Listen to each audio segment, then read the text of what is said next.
Hvad sker der? Det kan man ikke! Nej. Det her det er en prank, som Gonzo og Pixel TV har lavet i samarbejde med Lenovo. Vi alle sammen ved, i gamingverdenen, der holder folk ikke tonen særlig godt. De snakker rigtig grimt, fordi det er nemt at gemme sig bag en skærm. Derfor tænkte Lenovo og Gonzo i samarbejde med hinanden, at de skulle prank en serie YouTubere, som er nogle rigtig dårlige tabere. Lad os prøve at forstille den her prank op. Først skulle vi have en limousine, så vi alle sammen ved, at YouTubere de kan godt lide at føle sig lidt prestige. De elsker det. YouTuberne har fået et hotel, og på det her hotel blev de simpelthen hentet i limousine og kørt over til Ballerup Super Arena, som vi har lejet til det her formål. I det de kommer til Ballerup Super Arena, der møder de en rigtig sur vagt, som faktisk bare er skuespiller. Vi har hyret ham. Skal vi bede om allerførst at finde jeres telefoner fra? Dem skal jeg have inde i grønne. Op i kassen. Så det skulle noget. Arrangøren vil gerne have, at det bliver så privat som overhovedet muligt. Er du seriøs? Vil I have en flok YouTuber ud, og så tage deres kamera og muligheder fra dem? Den her skuespiller tager simpelthen telefonerne fra YouTuberne, og det er de rigtig glade for. Specielt Brian, han tog det dejligt. Jeg har taget min fucking telefon. Jeg har taget min telefon. Se, det står et brød, mand. Jeg har fucking taget min telefon på. Hvad fanden? Brian havde det godt. Prøv at se hans dejlige smil. Lad være. Jeg har taget en stykke Sikker Vest på, så tager din telefon, du må ikke få den igen. Efter de har mødt den her sure sikkerhedsvagt, der bliver ført ind i deres eget VIP-lounge-lokale, hvor der er snacks, der er lækker stemning. De får hygget sig en masse, imens vi en efter en trækker en YouTuber ud. De 5 YouTuber, vi har med her i dag, er Brian from Denmark. Okay. Lasse Vestergaard. Der sker en anden fucklim lidt. Robin. Holy shit, hvad er det for noget acceleration på den her? Benny One. Jeg ved ikke, hvad der skal ske, ja. Og Gex. Kom ud af en limousine, hvor der ikke var noget champagne. Hvad er det her for noget? Og så får vi taget vores telefoner. Min hund er syg. Stop med at filme. Har I glemt nogen? Jeg har ikke glemt nogen. Alting er optur. Den næste, vi ligesom skal introducere for jer, er Anna, som er vores lille skuespillerinde. Ja, der kommer Anna. Hun har simpelthen glædet sig til at møde dig. Hej. Halløj. Ja, vi har jo siddet her med Anna. Anna her. Hun har jo simpelthen valgt, at hun skal spille imod dig. Ja. Anna, hun kender ikke nogen YouTubere som sådan, og hun kender slet ikke til gaming. Men i den her prank er hun præsenteret som YouTubernes allerstørste fan. Og hun får sagt nogle smirrende ord til dem alle sammen. Fordi at det gør ligesom min dag gladere. Og så synes jeg bare, at du er inspirerende. Han er rigtig sjov, og han laver nogle rigtig sjove ting. Og det sidste, jeg skal introducere for jer, er agent Martin, som sådan ligesom fik dem guidet ind på den rigtige stemning, imens de var der. Lad os komme i gang med pranken. Vi har forberedt os lidt. Nemlig nogle uger før har Pixel TV afholdt en konkurrence, hvor man kunne vinde og spille med sin yndlings-YouTuber. Så altså 5 forskellige børn, der har vundet konkurrencen. Det er det ikke. Det er Anna hver gang. YouTuberen tror så også, at barnet har fået frivillig lov til at vælge et frit spil på alle hylder, men hver gang er det Counter-Strike. Hvad de ikke ved er, at vi har koblet computeren op til vores 4. person, som jeg skal introducere jer for, nemlig Torben Hjorten. Torben Hjorten er for nylig blevet kåret til at være Danmarks mester i Counter-Strike. Torbens opgave er simpelthen at få YouTuberen til at tro, at de får tæsk til en 11-årig pige. Nå. Må jeg tage min jakke med, og skal den blive her? Ja, det er meget mærkeligt. Hvad er det her for noget? Jamen altså, Anna, godt at møde dig. Jamen, det er dejligt at møde dig, Brian. Ved du meget godt, hvem du er? Fordi vi har jo siddet her med Anna, som har siddet og lovprist dig. Er det rigtigt? Ja. Ja, der kommer Anna. Hun har jo simpelthen valgt, at hun skal spille imod dig. Anna, hun valgte dig. Anna, hun valgte dig. Okay. Så sagde vi også til Anna, okay, du skal så vælge et spil, I skal spille, og Anna, hun spiller.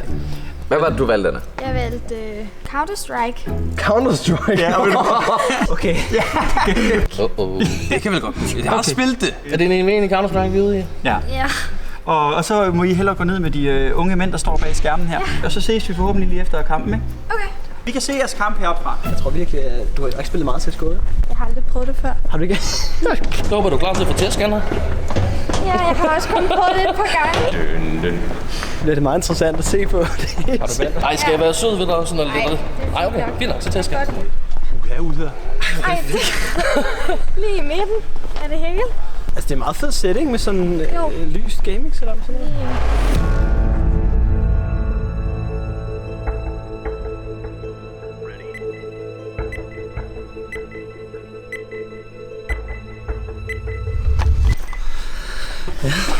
Okay, det gælder simpelthen bare om at dræbe hinanden her. Nej. Nu går det ikke så godt. Det går mindre godt lige nu, men det giver hende et forspring. Helt ærlig, mand. Kom nu. Hvad fanden? Jeg blev headshot igen. Hvad sker der? Okay, du skal ikke sige til mig, at du ikke har spillet det her før. Wow. Oh my god. Hvad er det, du laver? Hvad er det, der sker derovre? Du tæsker mig fuldkommen lige nu. Hun headshotter mig jo nærmest, inden jeg når at købe et våben, jo. Ej, hvad fuck? Du er jo pissegod. Helt galt der.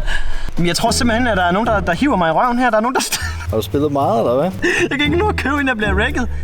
Stop! Nej. Det her, det kræver lige lidt mere af mig, end jeg lige havde regnet med. Skal du prøve at tage rundt, var det kun med kniv? Det ved jeg ikke. Det ved du ikke? Bare kun kniv? Nej, okay. Det var lige jeg skal lige have chance til at købe noget. Kan der ramme noget? Det kan jeg ikke engang. Hvordan? Må jeg lige købe noget, inden du smadrer mig? Vent lige lidt. Hvem er det, jeg spiller mod i virkeligheden? Okay. Husson, hvad er det, vi er i gang med her? Hvad er det, der sker her? Du er simpelthen til at forklare, hvad det er, der sker nu. Det er jo fordi, jeg har jo epilepsi i min hånd.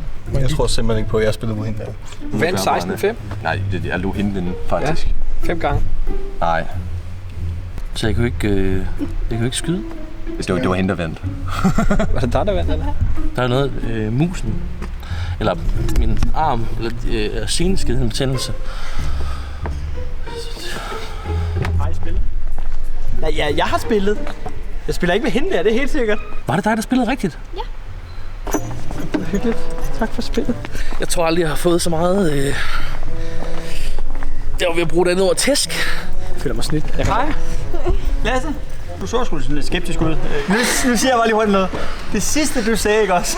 Nej, bare kom herover, Geks, fordi nu skal vi lige have en ting på dagen. Okay, der er nogen her, der trækker mig i min røv. Nej, Geks. Svært, når man lige kommer på en ny mus og alt sådan noget der. Og sidder med det jo. Det, der sker, det er, at jeg har fået epilepsi i armen. Nej, det er ikke rigtigt. Noget krampe, noget, ja. Det er pis, det her. I sidder og laver pis. Hvad sidder jeg og laver heroppe? Lige nu til at prøve. Du lavede til beatbox, og du er jyske jokes. Der er ingen af jer, der spiller CSGO, vel? Hun er lidt bedre, end man lige skulle tro, når man tænker på, at hun ikke har prøvet det før. Eller kun 2 gange. Ja. Og så også fordi musen er indstillet forkert. At var det musen? Nå, det er musen. Vi havde jo flere teorier i spil med, at der er noget gennem din mus hernede, eller hvad? Ja. Ja, bare noget. Altså, Er du pro, eller hvad? Ja, hvis det er 16-1, så nok, ja.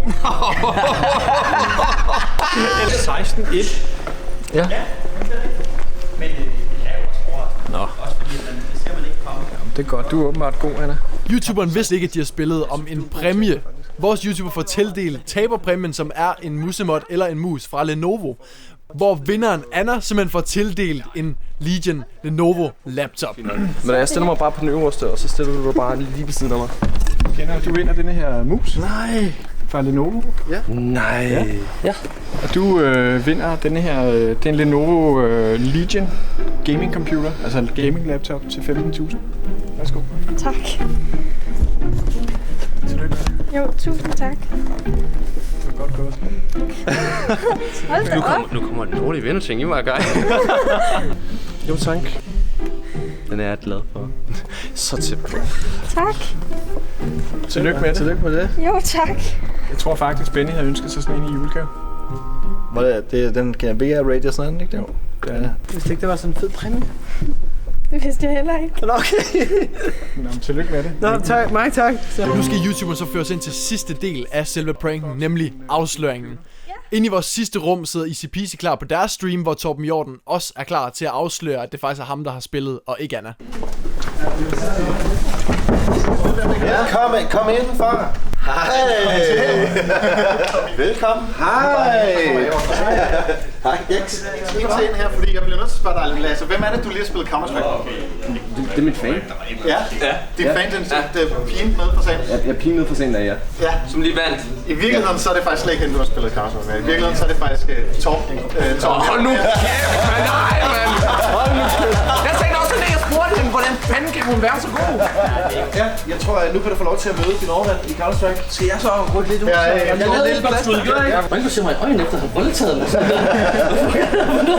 Nej, det er Torben Hjorten. Torben Hjorten. Ja, goddag. Som vi faktisk er ham, som du lige har spillet Counter-Strike med. Ja, jeg tænkte nok. Nå, men du har så været verdensmester i CSGO, eller? Nej, snart, men vi starter med Danmarksmester. Alt i alt så gik pranken super godt. Vi fik overbevist nogle af dem om, at Anna rent faktisk var hende, som de spillede imod. Og derudover så fik vi også fundet dem, som rent faktisk var dårlige tabere. Dog så holdt de alle sammen nogenlunde tonen rent over for Anna, de sad mod hende. Så husk at holde en god tone derude. For det er ikke bare en computer, man rammer på den anden side af skærmen. Det er rent faktisk en person. Og er er eventuelt en, man kan såre rigtig, rigtig meget. Er du god nok til at styre dit temperament, og er du god nok til at tale pænt til dine med- og modspillere, så join The Legion sammen med Lenovo. Husk at tjekke Lenovos nye gaming-bærbare ud, og så håber vi virkelig, at I kunne lide den her prank. Tusind tak til Lenovo. Husk at like den her video, hvis I kunne lide den, og så eventuelt skrive en kommentar om, hvad I synes, der var fedest ved videoen, og hvem der reagerede fedest. Tusind tak, fordi I så med. Vi ses. Hej hej.